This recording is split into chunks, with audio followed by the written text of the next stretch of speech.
नानों में पहुंचो कार्यकर्ताओं से मुलाकात रही है, कैसा रहा?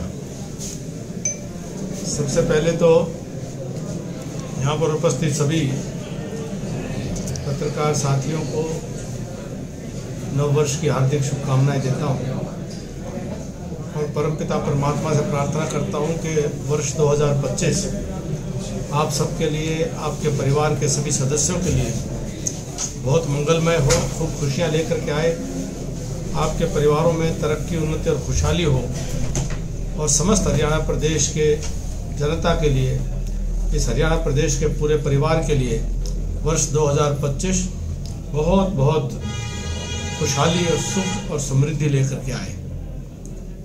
आज नानोंद के अंदर सभी जो हमारा परिवार है, तो अपने परिवार के सदस्यों के बीच आकर के बहुत अच्छा लग रहा है।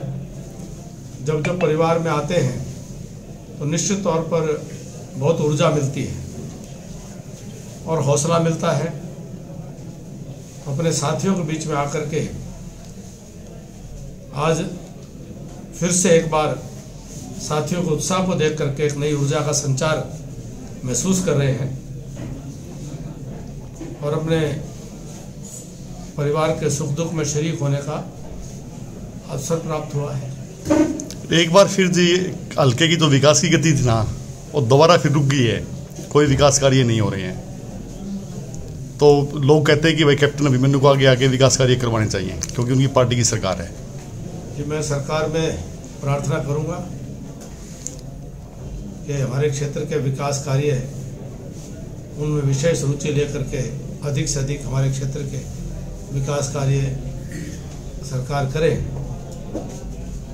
और जनप्रतिनिधि जो चुने जाते हैं उनसे भी मैं उम्मीद करूंगा कि वो विकास कार्यों में रुचि लेकर के और क्षेत्र की आवाज़ को उठा करके, जनता ने उनको अवसर दिया है, जो हमारा सहयोग होगा हम अपना सहयोग देने की पूरी अपनी जिम्मेदारी निभाएंगे। जी, राखीगढ़ी में म्यूजियम बन रहा है, बड़ा ऐतिहासिक म्यूजियम है, अभी तक पूरा नहीं हो रहा है। आपका लगाया हुआ पौधा है, तो सरकार को कहेगी उसको पूरा करवाने का काम की जल्द करवाया जाए। मैं देख रहा हूँ रोज़ बड़े से बड़े केंद्र के और राज्य के बहुत बड़े बड़े अधिकारी आ रहे हैं और वो आकर के जो सूचनाएं मिल रही हैं वो उनको अच्छा भी लग रहा है और मैं आशा करता हूं कि उनके संज्ञान में भी आया है कि ये काम लंबे समय से अधूरे पड़े हैं और उन कामों को गति मिलनी चाहिए। हमने कोशिश की कि राखीगढ़ी की सभ्यता के जो अवशेष हैं, सरस्वती सिंधु घाटी सभ्यता के अवशेष हैं, इस पूरी पृथ्वी पर सबसे पुराने जो ऐतिहासिक ये स्थल है, तो इसको पूरे विश्व भर में इसका जो सम्मान का स्थान होना चाहिए। हमने उसकी शुरुआत की, लेकिन जिस गति से काम पूरे हो जाने चाहिए थे, ये सही है कि वो काम उस गति से नहीं हो पाए हैं। मैं उम्मीद करता हूं कि जो अधिकारी अब चीफ सेक्रेटरी स्वयं भी होकर के गए हैं और मंत्री जी भी पिछले दिनों होकर के गए हैं, उन्होंने मुझे फ़ोन किया था, डॉक्टर अरविंद शर्मा जी ने, कि वो इसमें रुचि ले करके, मैंने उनसे प्रार्थना की कि आप इसको अधिक से अधिक इसको नई ऊंचाइयों पर ले जाने के लिए कोशिश करें। जो हमने काम शुरू किए थे वो तो पूरे कराएं, लेकिन हमारी योजना बहुत बड़ी थी। हमारी योजना इसको अंतर्राष्ट्रीय स्तर पर लेकर के जाने की थी। तो उम्मीद करता हूं कि इतने सब जिम्मेदार लोग सरकार के, शासन के, प्रशासन के यहाँ पर आ रहे हैं, ये केवल उनके पर्यटन का विषय न बन करके रह जाए। यहाँ पर ठोस काम होना भी चाहिए, दिखना भी चाहिए।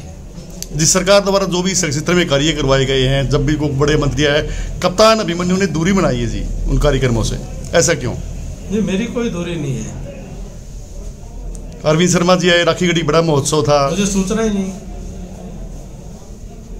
मुझे सूचना हो, जानकारी हो, न्योता हो, निमंत्रण हो, तो मैं जरूर अगवानी करने पहुंचूंगा, अपने क्षेत्र के लोगों की तरफ से स्वागत करने पहुंचूंगा, पूरा आदर मान करूंगा और याचक बन करके, झोली फैला करके अपने क्षेत्र के लिए, विकास के लिए प्रार्थना करूंगा।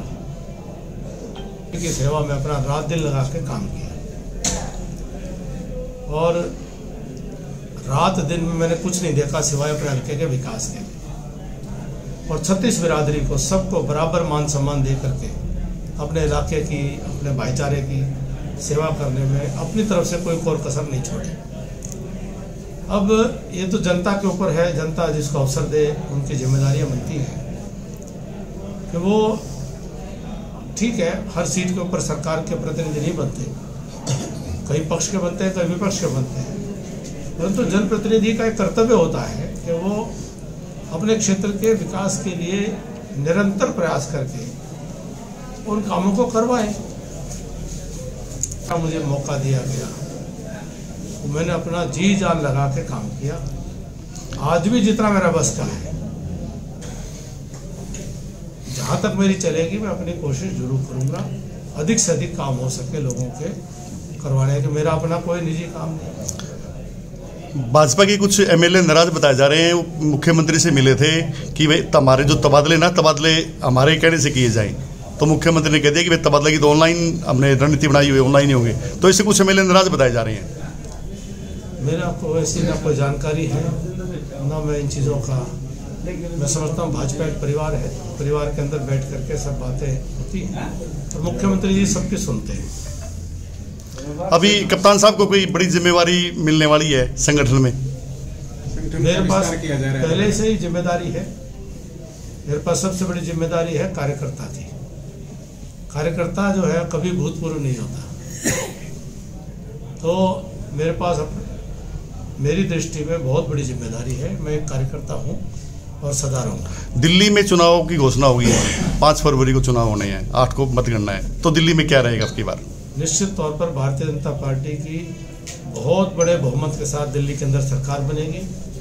दिल्ली की आपदा मिट जाएगी। दिल्ली की आपत्ति जो विपत्ति जो दिल्ली पर आई हुई है, वो संकट जो दिल्ली पर जो एक आपदा आम आदमी पार्टी के रूप में दिल्ली पर छाया हुआ है, वह इस बार मिट जाएगा और दिल्ली निश्चित तौर पर भारतीय जनता पार्टी को सेवा का अवसर देगी।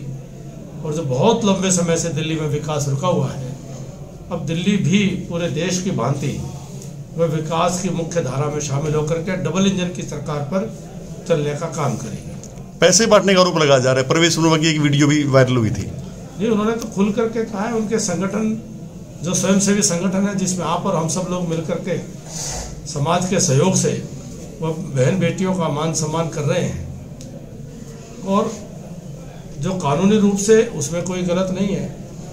कोई अपने घर आई हुई बहन बेटियों का मान सम्मान नहीं करेगा क्या? उन्होंने किया। तो मुकाबला दिल्ली में किसके साथ माना जा रहा है? कांग्रेस मुकाबले में आएगी या आम आदमी पार्टी रहेगी? देखिए, चुनाव तो चुनाव होते हैं, किसी को नज़रअंदाज करना तो अच्छी बात नहीं है, समझदारी नहीं है, लेकिन इस बार भारतीय जनता पार्टी की बड़े बहुमत के साथ सरकार बनने वाली है।